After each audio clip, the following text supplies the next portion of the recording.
first met, I thought my eyes would fall straight out of my head. Guess we all live in proof of love at first sight.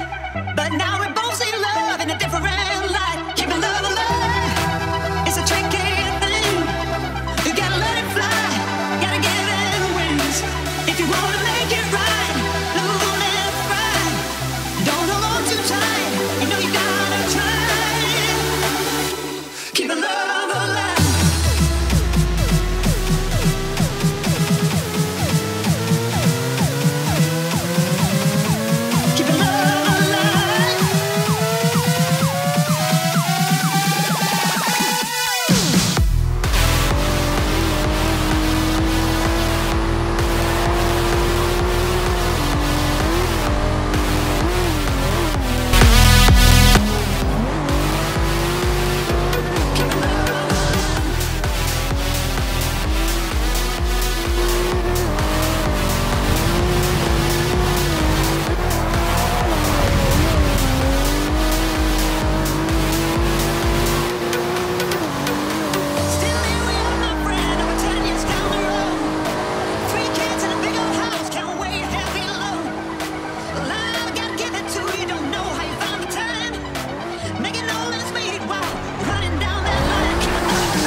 What's up guys, and welcome back to another build and tune tutorial again today. And today we are going to be doing a bright orange car that I am sure you all know what it is. It is the Toyota Supra from the Fast and the Furious.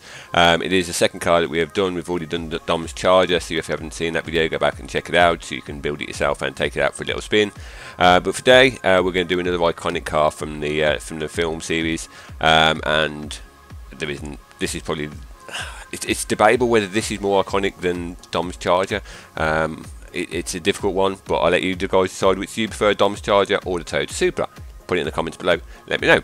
But on to today's car, we've added a few upgrades. I've tried to keep it as, well, keep it in the same S1 class that it started in and not change it too much. I have added a few things which will hopefully make it more enjoyable for you. Engine wise, we haven't added any of these. I won't go through each one individually. I haven't added any more engine upgrades. We've kept it with the same amount of horsepower that it started its life with.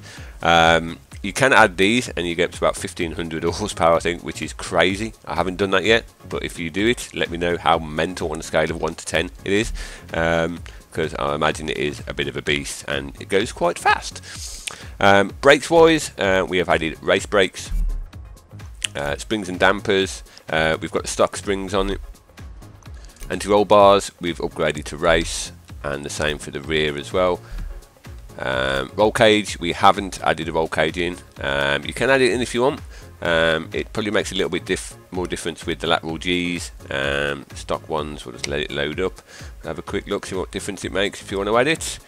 0.99, 1.11, and if it calculates a new one, it is 1 and 1.11, so you get a tiny bit more lateral G at 60 mph, but you add £100 to it, so that's why I didn't add it. And the weight reduction, we've got the race weight reduction, so you lose £602 altogether, so that's pretty sweet. Less weight means it handles better and goes faster. Drivetrain, transmission, we've got the stock transmission. It is tunable anyway, so we don't need to add anything in.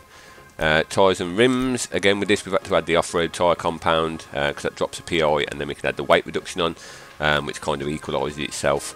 Once you lose the tiny bit of grip from changing the tyres, you get that bit of handling back from taking off the weight reduction. Front tyre width is maxed, and rear tyre width is maxed as well. We haven't done anything with the wheels, we've left the stock wheels on. I didn't want to mess about with that too much. Front bumper, we've got the Forza front bumper on, and the rear wing, we have the Forza rear wing. You have also got the option to do conversions if you want. There's a few engine conversions, but I didn't want to put a V8, V10 or V12 in. You can change it to four-wheel drive if you want to ruin the car, in my opinion. Aspiration conversion, and you can put a bigger turbo in as well. None of these we can do if we're keeping it in S1 class because it puts us over 900. So that is the build for this car. Tune wise, I've got 28 and 27.5 for the tyres. Gearing, there you can see it on screen. I won't go through each one individually.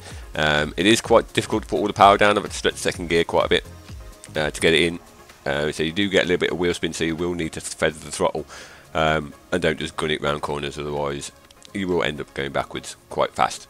So yeah, a bit of throttle control on this will be a great help.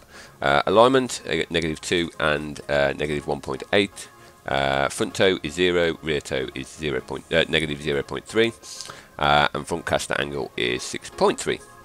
Anti-roll bars 19.21 and 19.81. Springs are 633.3 and 579.3, and the ride height is 5.3 front and back. Damping is 8.4 and 7.2. Bump is 4.3 and 3.3. Aero fully maxed out, most we can get. Braking for this, I've got 50% and 109%. I did have a little tinker with the braking force, move it left and right, but the best braking distance I could find, you can see on the left, was at 50%, and it works pretty well when you're driving the car, as you probably saw in the lap that just started before I started talking. And finally, the differential, 16% and 18%. So that should put you at S1 900. You should have the stats on the left, and you will have a 1998 Toyota Supra Fast and the Furious edition ready to take out for a spin. Now, because it has got dirt tyres on as well, it is good off-road and on-road, and I thoroughly enjoyed it. And if you guys want to do a little challenge and see how well you can do, you can have a lap against my test time, my test lap, and see how you compare, and let me know in the comments below if you beat it. I hope you do, or what time you got. It'd be great to hear how you guys got on with it, and some feedback from you guys as well. Let me know if you enjoyed it or not. But there you go, guys, that is the Fast and the Furious Toyota Supra edition, build and tune, and until my next video, I'll see you all soon.